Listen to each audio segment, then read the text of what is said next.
You're starting a brand new business, takes a lot of grit. You're going to grow that business into a few locations, maybe 8, 9 locations, takes a ton of grit. You're going to let it all go and let someone else do it? That's almost impossible.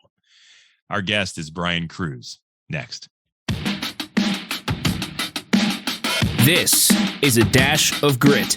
Recipes for success from courageous leaders who overcome challenges and build great things. Now, podcasting from Spire to leaders in local communities like yours, here is Brian Leflock. And let's get cooking. You know, when you start a business, not everybody gets to start a business, but if you are fortunate enough to take that leap and take that step and go get it done, it's just about that business, just all the things that got to get done to get the business. And you might not even be able to envision what the future looks like. It either always is just that business, it's multiple businesses, multiple locations. Who knows? I think it's that key first step of going out into the unknown and getting it done. And it requires a ton of grit. A lot of you out there know what that's like. A lot of you are going to learn about it now with our guest. He is the founder, current director of growth and development of Sergeant Clean Car Wash. He's also a commercial real estate agent. We haven't talked about that before, but a lot of grit as a Marine as well. Ladies and gentlemen, Brian Krusz from Sergeant Clean Car Wash. Thanks, Brian. I appreciate you having me. I'm so glad you're here. I don't mind sharing the story. I've wanted you to be on this show since I think I actually created Dash of Grit just so you would be on it. I met you through LinkedIn and you didn't even know it. So I stalked you for a little while. I was like, this guy is doing a lot of stuff and I think people need to hear his story. And so finally I twisted your arm enough that you joined us. So thank you very much for being our guest. We really appreciate it. Yeah, no, thanks. It was, just like you had said, it was some grit to get where we're at now. But no, I appreciate being on here. And, and reciprocity has just really been a big part of my life. I had a lot of good mentors and advisors along my business career that have helped and given me the time of day. So I'm happy to reciprocate that. I'm just glad, Brian, we found some time to actually do it, to make it happen. Me too. I wasn't going to give up. I'm a greedy person myself. So it was going to happen one way or the other. So Brian, hey, do me a favor, Sergeant Clean Car Wash, we're going to talk about some of the hurdles that you had to overcome to build what you have now and the success that you've generated. But first, let's talk about that success. Let us know what you're doing. Tell me some great things about the company. Share with folks what's going on with Sergeant Clean Car Wash and with you, Brian Krusz. Yeah. So we have 7 locations now throughout Northeast Ohio. We started with our first one back in March of 2013, but we are an express exterior car wash. So you get in, you get out 3-4 minutes later, you're on your way to wherever you're headed. We also offer free vacuums at all of our locations. And then we currently have 2 under construction. So we're making our way slowly to the east side. We have a location under construction in Streetsboro, which should be done in June. And then we've got one in Cuyahoga Falls that's under construction, and that's probably August, September timeframe. Okay. But we just opened our 7th one in the northern end of Strongsville about 2 or 3 months ago. So far, so good. And you're doing things that, I think of car washes. You're doing like the free vacuum and different things. There's some things different about you guys, isn't there? Yeah, I think, a lot of time, you get to see me or you get to hear me. You don't get to hear and see the other 100 team members that we have now, which is crazy. When we started having, I always describe it as the butcher, the baker, the candlestick maker on behalf of myself. And they're all the duties you have to do as an entrepreneur. But then you look around and we started with, maybe 10, or a dozen odd team members. And now we're here, over 100. Yeah. It's just crazy. And I always pride ourselves on our team. People ask, what's the difference? And it's the smiling, the waving, we're happy to see you. And this is a moment where we get 3 or 4 minutes in someone's lives and our daily hectic craziness that we get to put a smile on their face, wave, say, hey, it's good seeing you again.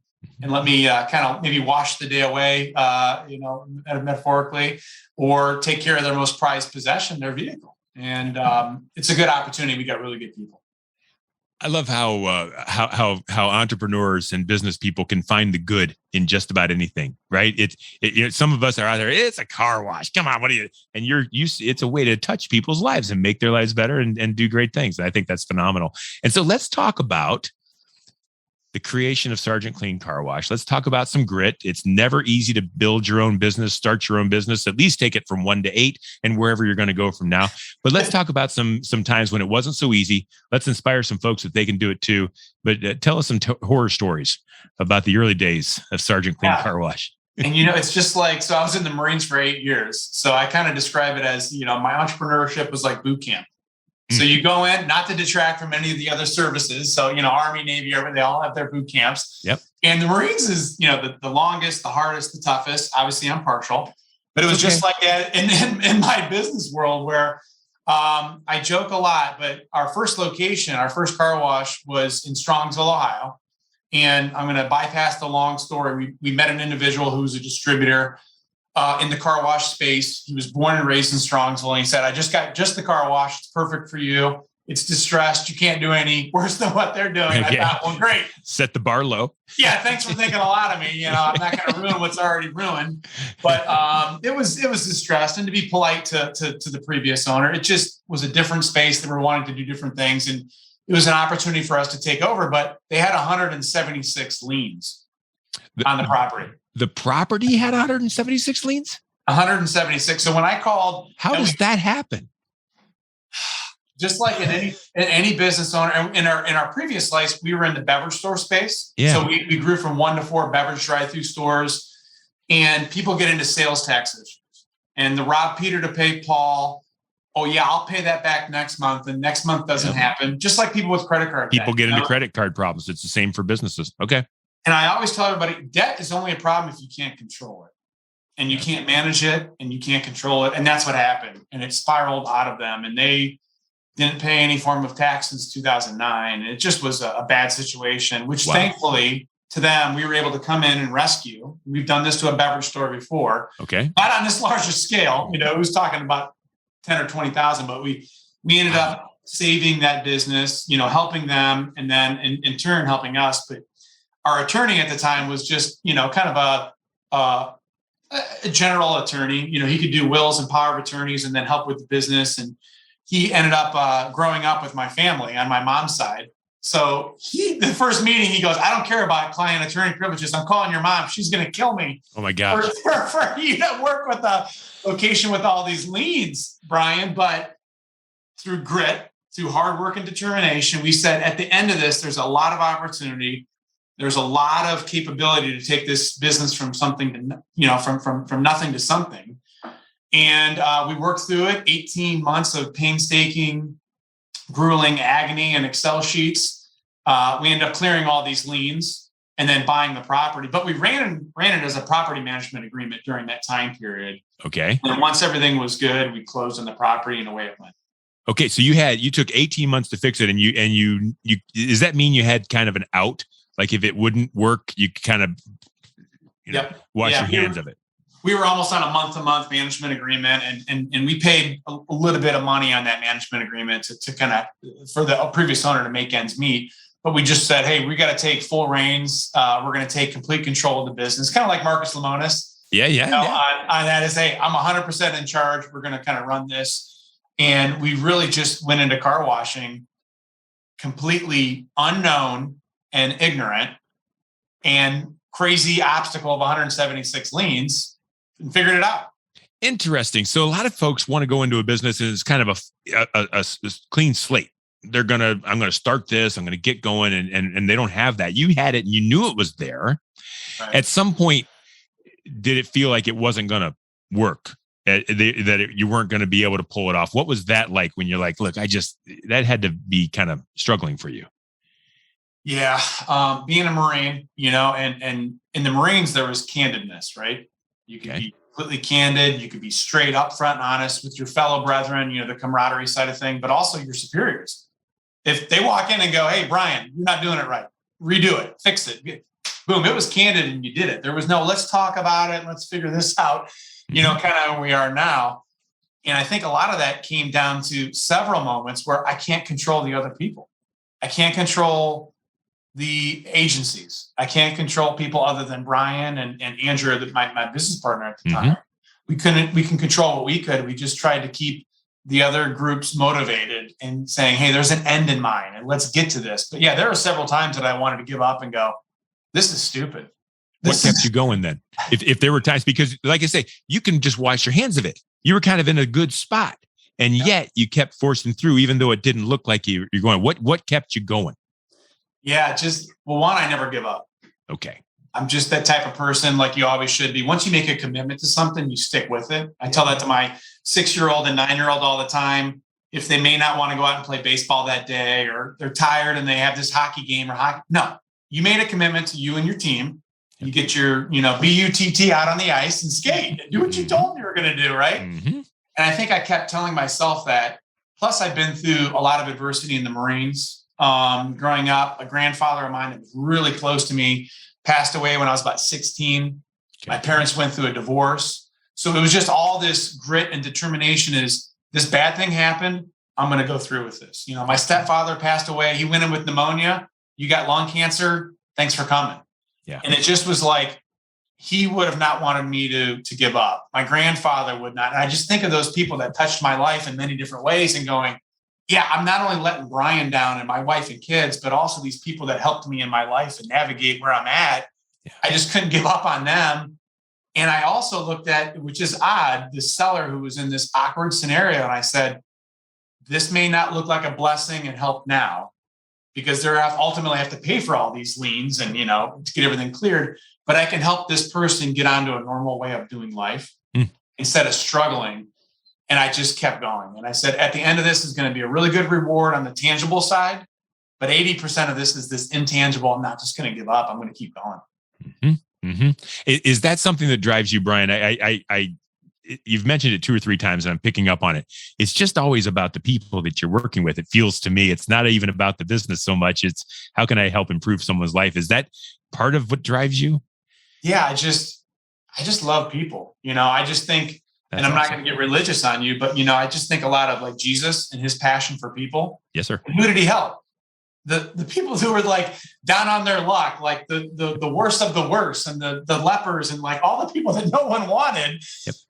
And I just think, man, if he can do that and just that humanitarian, like reach out. Not that I'm doing this all for people. Obviously, it's a business. We make money. Provide for my family. Yeah. But I think it just kind of gives, an opportunity to think more, not about ourselves, but more about others. Bigger picture, bigger purpose.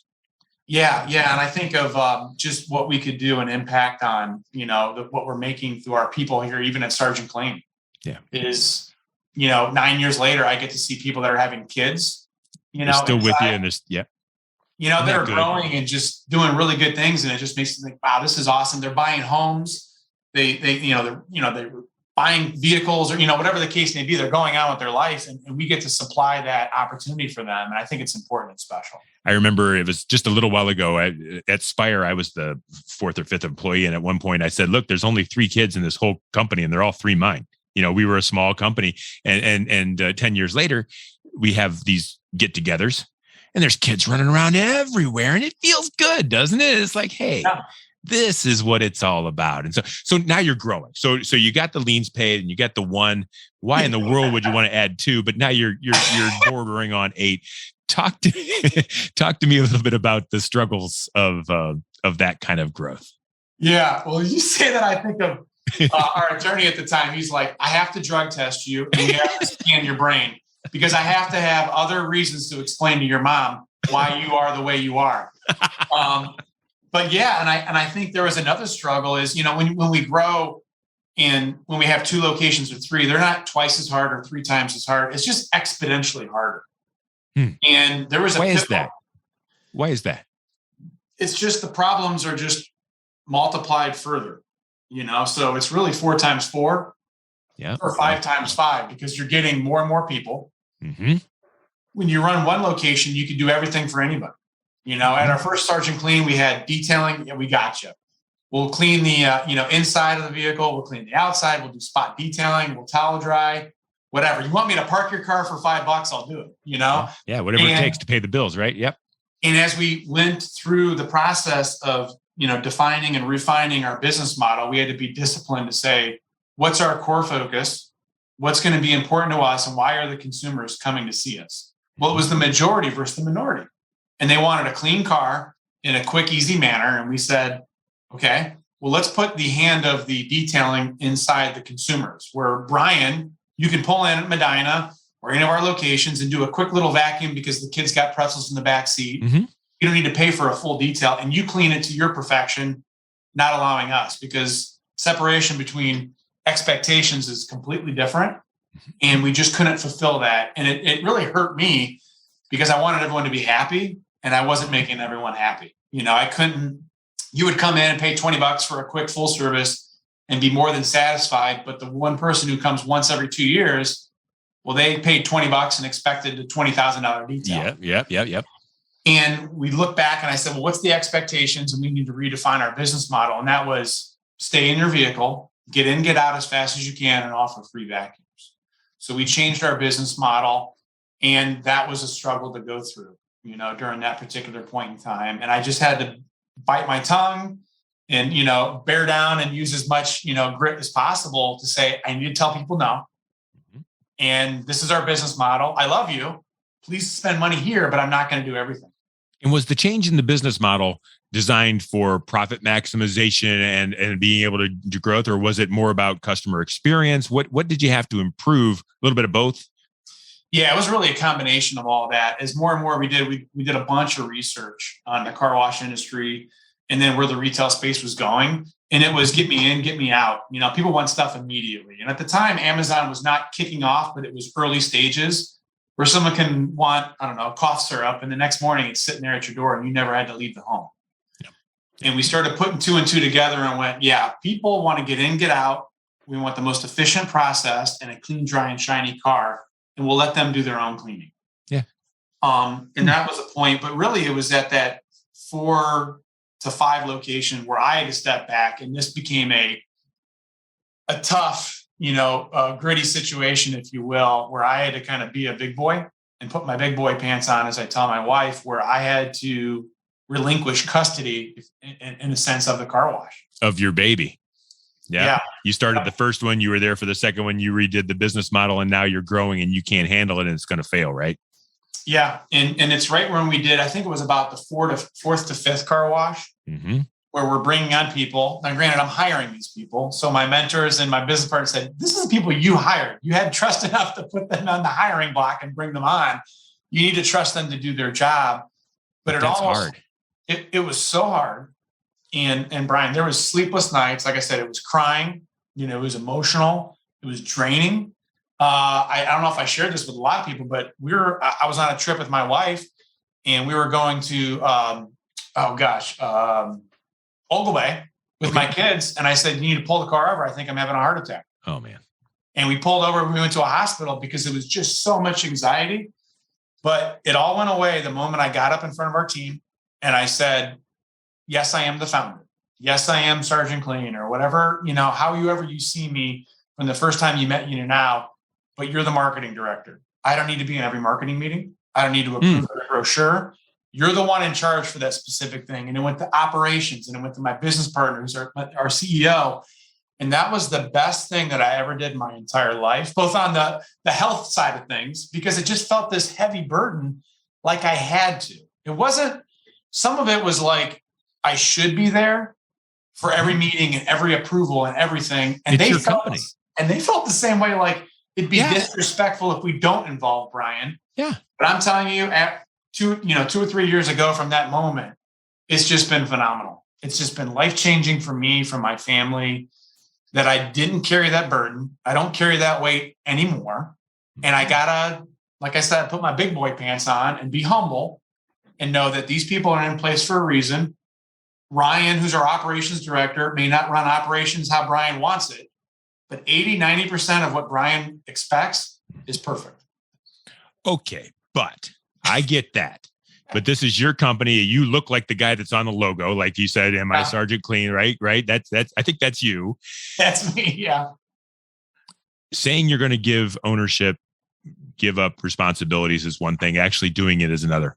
Give me some, what was the hardest part about actually making that transition? Was it coming up with the idea and realizing you had to do it?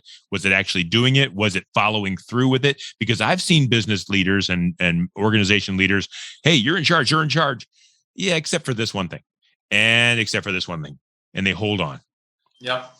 I have a really good business partner who was my mentor, and he bought, he had sold his business And I watched him, and he was help mentoring me, and then he had sold his business, and then his wife was like, "Get him out of the house." No, I'm kidding. Yeah, I know how that works.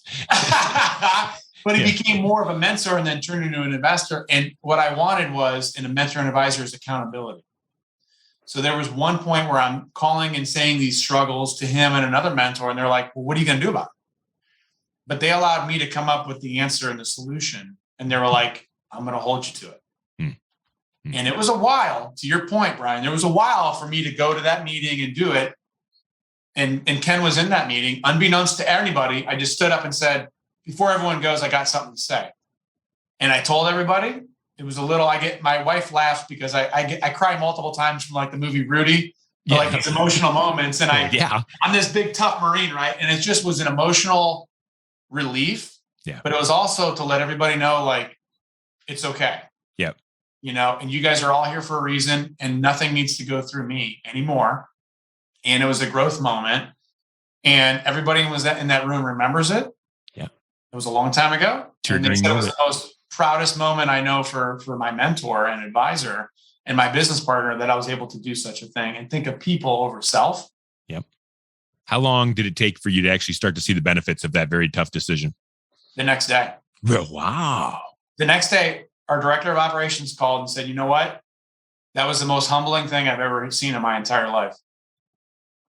And he goes, "I really thank you for, giving me the reins and the opportunity." You put trust in him, and he realized that, and now he could ascend to greater lengths, greater heights. So that's what I was doing it like we all do. We go, yeah, that works out well, but can we have this happen? Can we do that? And Krusz, trust me, the reward was immediate for him the next day. It was for me that next minute. Wow. But also I struggled, and I said, "Ryan, thanks for calling. Nick, Alyssa, Ken, everybody in the team on the executive." I said, "Steve, if I show up like this, you got to tell me. You got to tell me to stay in my lane." And it became a big thing as a joke. Everyone was like, "Mr. Krusz, stay off the showroom floor, stay in your lane." Yep. But they held me accountable. And I thank them still to today that they were able to be, I don't want to say man enough, but they were strong enough for, Alyssa's of the world to go, "No, you said this, I'm going to hold you accountable. We're good." Yep. And best thing in the entire world that ever happened to me. Next to being married and having kids. Oh, yeah. Yeah. All that stuff, the kids and the house. And I get that. But I think, I think that's just a struggle where people think, and I know, and I see it, and I help other business owners from time to time. And I see they're at that point, and I go, "You just got to do it." And it's a lot easier to say. Yeah, buddy. But I said I was going to do it, Brian. And it took a couple of months for that to be actually put in action. But you knew it, and then you could see the effects of you not making that decision, and finally you just got pushed over the edge. I just got to go. Right. And like anybody holding me accountable, I had to make that decision on my own. Should you have done it sooner? Yeah. Yeah. Yeah. Because you got to build it first, but you realize that you're actually putting a detriment, and to actually step out of the side and there was a quote, and I don't remember who said it. I'm not that guy, but when you hire people lesser than you build a small company. About hire people greater than you build a company of giants. I think it was Rockefeller. I don't know what it was, but that sounds like what you're doing. And the next time you hire the manager for the next location in Streetsboro or whatever, that person's going to have that same culture to step right into, right? The bar is going to be high. Yeah. And, it was the same thing for hiring. I have a background in recruiting, and I did all the hiring at the car wash for, our existence last year and a half. Mm-hmm. It's kind of refreshing to go to the sites and see this new guy, and I go, "Hey, how's it going? I'm Brian." And they don't know who I am, and I don't know who they are. Yeah. But they know that the same values and principles and the things that which sounds selfish, but we started the company on, still continues to grow and flourishes, but it's not coming from Brian. Yep. I see it coming from our team and from our site leadership, where they're going, "Oh no, this is how we started it. And this is what's important to us." So that stuff still happens, but you don't need to stand on the desk and go, "Hey, it's because I said this," or "Do as I am going to tell you," or, act like me. Because if we had a bunch of Brians, it'd be boring. Yeah. I love how letting go is showing grit. Sometimes we think, I just got to work harder. I just got to work tougher. I just got to spin it more. And yet letting go. Brian, we're running out of time. I knew we would. I'm selfishly going to ask you the next question. I know that you recently were over in Poland helping in the Ukrainian crisis and all the things. And I've said before that for all of us that just can't go over and do that, you did it. And I just wanted to thank you for doing it. But two, I wanted to hear a little bit about either your experience there or the grit that they're showing, the grit that I know you don't want to pat yourself on the back for it, but it took a lot to do what you did. And I'd like you to talk about it a little bit. Yeah, without a doubt. I mean, these are people in the most awkward, humbling point of their life. And, here I am sitting in Strongsville, Ohio, in a home, no problem, kids, all the luxuries of being an American. And we take those things for granted, I included, and we don't know how lucky we have it. We don't. And seeing these people displaced, I thought, well, what can I do more than collecting money and sending it somewhere? And we just, long story short, there was a fellow Rotarian. He's a retired fireman. And he said, I'm going to Poland. I said, the heck you are. I'm going with you. Yeah, buddy. And it was such a great experience to see these people in this vulnerable point in their life, just doing it, and these are, the majority of them are women and children, elderly that are walking. I mean, many stories. Alina walked with her 68-year-old grandma 16 hours to safety in Poland.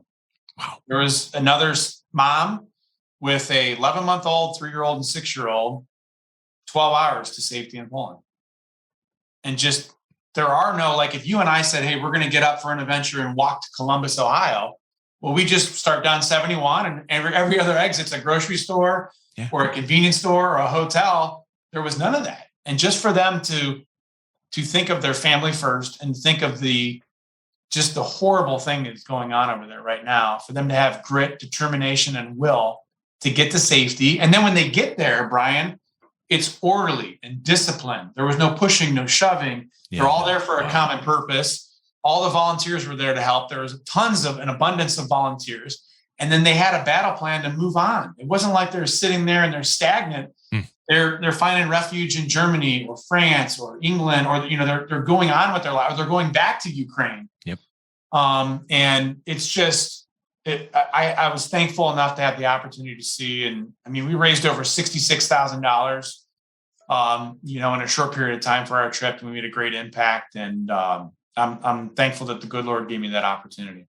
Yeah. So many different examples of grit. And we think we're showing it here. Like you said, man, it's just hard to get in my car and drive all the way to work. Right. And these things going on and it doesn't minimize the work that we put in, but it just puts a different face on it. And like I said, not all of us either took the opportunity or could take the opportunity, and you did. And just like in your career in the military, thank you for your service and thank you for doing the things that you do for those that you do it. So thank you again for sharing that story. Yeah, no. And I always tell everybody, I remember my grandfather used to say, if you think you got it bad, wait 20 seconds. Yeah, and I didn't realize that till I got older. And what he was wanting me to do is think of all the things I'm grateful for in 15 or 20 seconds. And, a lot of time it's not, to your point, it's not going on an airplane and traveling over to Poland during a war. It could be just helping an elderly neighbor. It could be any neighbor, right? They don't have to be elderly. It could just be raking leaves or being good stewards in our community and volunteering and helping out. Those are what make good things, capable. And once again, thanks for having me on. I appreciate it. You got it. The Dash of Grit podcast is brought to you by Spire. Spire creates results-driven digital marketing and websites that help companies grow. Are you ready to break through the barriers that hold your company back? Take your growth higher with Spire. Learn more at spiread.com. Brian, again, I set you up really high and you delivered. Thank you very much for being a guest on A Dash of Grit. In case someone wanted to reach out to you for anything as far as information about the things you shared, is that okay if they do? How might they find you? Yeah, absolutely. I'm on LinkedIn. Yep. So you can shoot me a message through LinkedIn, just Brian Krusz, and happy to help and happy to answer.